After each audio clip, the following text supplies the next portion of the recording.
Well, staying with COVID-19, vaccination rates in Africa are low compared to the rest of the world, with many states at the mercy of foreign donors. Aspen Pharmacare's deal allowing it to manufacture Johnson & Johnson COVID-19 vaccines under its own label is welcome news for the continent. Research Officer and Vaccines for Africa Initiatives, Dr. Benjamin Kajina, joins us now. Dr. Kajina, good evening to you. Thanks for your time. Let's talk about the significance of this deal. What difference is it likely to make? Good evening, Kathy, and good evening to your viewers. So this is extremely good news in the face of challenge that the continent of Africa is facing with regards to access to these life-saving vaccines. So the news that Aspen are going to be producing COVID-19 vaccines here in South Africa, which is in Africa, and all this production will be meant for Africa use, a significant move, and hopefully this is going to address some of the challenges we've been having in the continent with regards to access to these vaccines. The creation of greater capacity is important. Let's talk about the take-up then of these vaccines. Are we expecting to see more and more countries signing up for their citizens to be able to access these vaccines? Certainly, yes, Kathy, because at the moment, with an exception of a few countries, I think the biggest challenge has not been the uptake, but the access to these vaccines. And I know sometimes we talk of Africa as one, but I mean, if you look at the rollout of COVID-19 vaccines in the continent, it's so diverse, with countries such as Morocco reaching uptake of almost 90%, whereas countries like Democratic Republic of Congo is just about 2%. And then you've got South Africa in the middle, about 35%.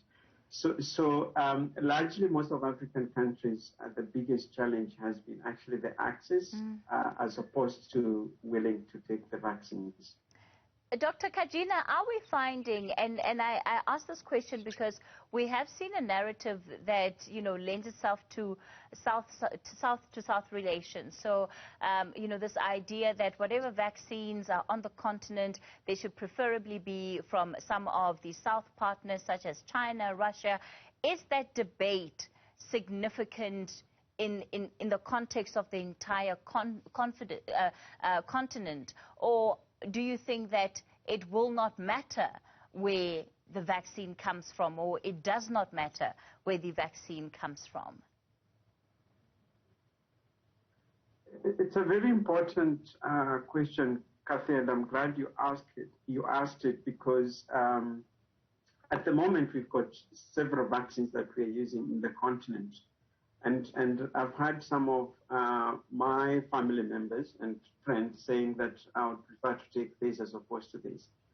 And I want to make it clear that all vaccines that are currently licensed for use are safe and effective. So the best vaccines is the one that is available to you, and irrespective of the supply or the manufacturer. I think what the public need to know is that there has been some due scientific diligence to evaluate and make a decision that these vaccines are safe to deploy to the public.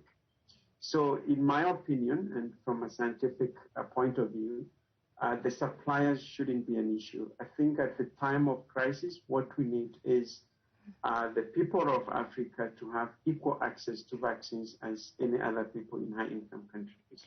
We're heading towards a festive season, and things, of course, slow down naturally during this period. What are you expecting the impact of that to be on the rollout of vaccinations?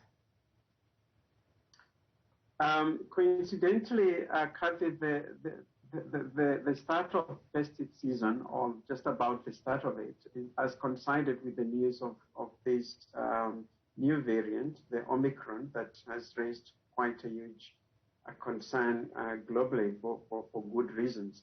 And I think the public has probably had a good chance to think and get information about the importance of being vaccinated, just to make sure that they're protected. And what we're realizing is that even with changing mutations or new mutations, new variants coming in, the vaccines are working well in terms of protecting people from getting severe disease that leads to hospitalization.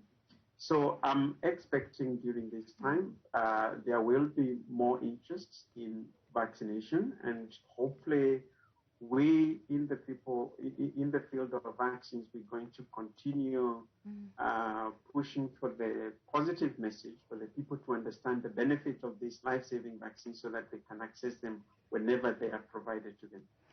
In the absence of the kind of desired availability and accessibility to the vaccine, and you talked about, Omicron that has now been discovered, do you have a particular view on how countries should be responding to the discovery of new variants, especially in the wake of the bans that have been effected, some of them by African countries against their partners in the South? Yeah, it's a good question, Kathy, and the good thing is that there has been an internationally coordinated response in terms of how the country should at least approach this news with regards to continue practicing the preventative measures like wearing masks and sanitizing and social distancing, which we know work. But in addition, making sure that there is optimal use of available vaccines that we have, and for those settings where access